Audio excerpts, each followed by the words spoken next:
If you've ever been bored, you're likely familiar with this face. Papa Louie. For the uninitiated, the Papa's Pizzeria games consist of restaurant management simulators, seeing you prep up orders for assorted faces in all manner of chains, all under the face of one man. And this man really is something of an emperor in the world he calls home, owning every conceivable form of fast food chain, from pizza to tacos to ice cream, a true modern day Uncle Pennybags. But it's those pennies in those bags that I want to focus on today. Finally, now I can keep these pennies to myself. What the hell? I smell pennies! Assuming all these are owned at the same time, which I know is debatable, but is how I'll be treating it today, what kind of cash is the Papa raking in? What is his net worth? And to begin answering that, I have to ask another question. What is a net worth? It's something we all hear about a lot, but I'm not sure we all actually get the meaning it represents. I know I don't, that's for sure. It's not like Elon Musk has his own Scrooge McDuck pool lying around in his mansion. So let's find out. Forbes defines it, in short, as the value of your assets minus your liabilities. What you have minus what they cost. Assets are, of course, not just money, but anything with monetary value. Stocks, land, and things like precious artworks, to name a few. So these are a solid set of rules that we can use as a baseline for working out our answer. And we can begin with what the Big Papa clearly has plenty of: property.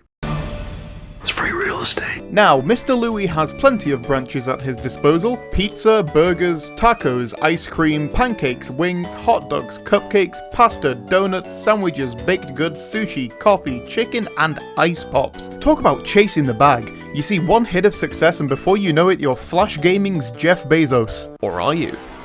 Well, I feel a good point of reference is where the actual Jeff Bezos is from. Real life. All of these have some sort of comparison in reality, so we can just do a quick bit of substituting to get us off on the right foot for our audit of the Papa. I am, however, going to have to improvise with a couple, namely hot doggeria, cupcakeria, and popsicleria. Strangely enough, not a lot of people are trying to run whole brick and mortar stores for sweet treats and baseball snacks, so let's make this work. If I look like I know what a JPEG is, I just want a picture of a goddamn hot dog. According to increasingly inaccurate source of information, Google, the largest cupcake chain was Crumb's Bake Shop, a chain which has since shut down, projecting promising things for the Papa. In fact, Crumb's went defunct in 2016, 3 years after Cupcakeria's release. So let's just say Papa made an unfortunate investment in a dying market and quietly put that one to the side. Next up, popsicleria. I think a fun comparison for this one could be a regular old ice cream truck. Sure, it's not a chain, but it's as apt as a parallel as you're going to get as far as I can see. And we can do the same with a standard old hot dog stand to wrap things up. And with that, we can finally start talking numbers. Oh my god, the math! Just quickly before I start talking your ear off though, go ahead and drop a comment below with your prediction for the final total. And while you're on your way there, it would mean a lot if you'd subscribe. We're a two-man team over here, so your support in any way always means a lot, and you could even become a member to get videos a day early. Anyway, back to capitalism. I began by looking into the estimated profits of a franchise for each of the chains I picked to be a stand-in for the various areas. If I got a range, I just went straight down the middle. Bear in mind that these are approximate by estimations or the occasional testimony, and I'm assuming this is all after wages, maintenance, and other running costs. That is what profit means after all. Without running each of these myself for a year, these are the numbers we're working with, rounded to the nearest 1,000 for clean numbers. Special shoutouts to Olive Garden for being a huge pain in the ass to find, oddly enough. He is my neighbor, Nur Sultan Tuliakbay. He is paining my assholes. Combining these immense numbers, a single year's profit for the Papa comes to an already staggering £2,376,000. And again, that is just from 1 year. We have to remember though, Louie has been at it since 2007, and that's something we need to factor in. Assuming no change in profitability year on year, multiplying each chain's profit by the years since the game's release, as of 2024, comes to an eye-watering £25,252,000. We're already looking at a handsome figure just from the restaurants, but we've yet to look at the rest of the assets. But wait! Assuming Papa Louie doesn't play the stock market, let's talk land. Assuming Louie owns all the land his stores stand on, another quick Google gave me a value of about £17 per square foot. And just to pluck a random example, the average Starbucks sits between 400 and 2,000 square feet, so we'll make that 1,200 to stick with our theme of medians. We'll call all stores the same size for simplicity, plug some numbers, and 17 times 1,200 times 15, and another £306,000 to the chef's net worth. Not cracking an extra million, but absolutely nothing to sneeze at. We also have to imagine he has a house and a car, as most successful businessmen do, and while I couldn't find a canonical look at either, he does seem like the modest type. So this random house I pulled up on Zillow and a nice vintage Ferrari Daytona to honour his Italian heritage adds on a cool 875,000 of pizza cash to the pile. Which means, totalling up our values, we get that Papa Louie is sitting on a net worth of £26,433,000. For a guy selling fast food off the back of questionable business practices, what is this dealer?